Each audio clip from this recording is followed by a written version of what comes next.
Hello again. This is the Paradise Unicorn Priestess with January 5th's text and lesson in A Course in Miracles, the Yin translation, where we use female words. This section of text is called Wholeness and Spirit. The miracle is much like the body in that both are learning aids for facilitating a state in which they become unnecessary. When Spirit's original state of direct communication is reached, neither the body nor the miracle serves any purpose. While you believe you are in a body, however, you can choose between loveless and miraculous channels of expression. You can make an empty shell, but you cannot express nothing at all. You can wait, delay, paralyze yourself, or reduce your creativity to almost nothing, but you cannot abolish it. You can destroy your medium of communication, but not your potential. You did not create yourself.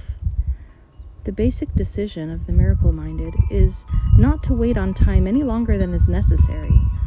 Time can waste as well as be wasted. The miracle worker, therefore, accepts the time control factor gladly. She recognizes that every collapse of time brings everyone closer to the ultimate release from time, in which the child and mother are one. Equality does not imply equality now. When everyone recognizes that she has everything, individual contributions to the childship will no longer be necessary. When the atonement has been completed, all talents will be shared by all the children of God. God is not partial. All her children have her total love, and all her gifts are freely given to everyone alike. Accept ye become as little children means that unless you fully recognize your complete dependence on God, you cannot know the real power of the child in her true relationship with the mother. The specialness of God's children does not stem from exclusion, but from inclusion. All my sisters are special. If they believe they are deprived of anything, their perception becomes distorted. When this occurs, the whole family of God or the childship is impaired in its relationships. Ultimately, every member of the family of God must return. The miracle calls her to return because it blesses and honors her, even though she may be absent in spirit. God is not mocked, is not a warning but a reassurance. God would be mocked if any of her creations lacked holiness. The creation is whole, and the mark of wholeness is holiness. Miracles are affirmations of childship, which is a state of completion and abundance. Whatever is true is eternal and cannot change or be changed. Spirit is therefore unalterable because it is already perfect, but the mind can elect what it chooses to serve. The only limit put on its choice is that it cannot serve two masters. If it elects to do so, the mind can become the medium by which the spirit creates along the lines of its own creation.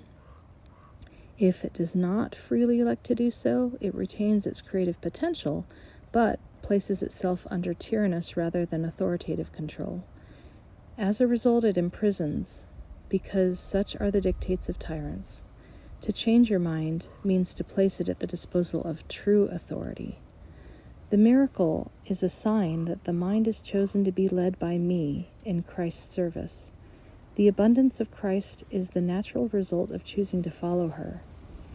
All shallow roots must be uprooted because they are not deep enough to sustain you. The illusion that shallow roots can be deepened and thus made to hold is one of the distortions on which the reverse of the golden rule rests. All these false underpinnings are given up. The equilibrium is temporarily experienced as unstable. However, nothing is less stable than upside-down orientation, nor can anything that holds it upside down be conducive to increased stability.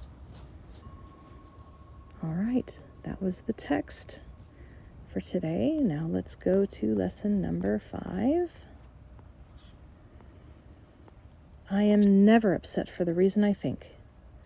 This idea, like the preceding one, can be used with any person, situation, or event you think is causing you pain. apply it specifically to whatever you believe is the cause of your upset, using the description of the feeling in whatever term seems accurate to you. The upset may seem to be fear, worry, depression, anxiety, anger, hatred, jealousy, or any number of forms, all of which will be perceived as different. This is not true. However, until you learn that form does not matter, each form becomes a proper subject for the exercises for the day. Applying the same idea to each of them separately is the first step in ultimately recognizing they are all the same. When using the idea for today for a specific perceived cause of an upset in any form, use both the name of the form in which you see the upset and the cause which you ascribe to it. For example, I am not angry at blank for the reason I think. I am not afraid of blank for the reason I think. But again, this should not be substituted for practice periods in which you first search your mind for sources of upset in which you believe and forms of upset which you think result. In these exercises, more than in the preceding ones, you may find it hard to be indiscriminate and to avoid giving greater weight to some subjects than to others. It might help to precede the exercises with the statement, "There are no small upsets. They are all equally disturbing to my peace of mind." Then examine your mind for whatever is distressing you, regardless of how much or how little you think it is doing so.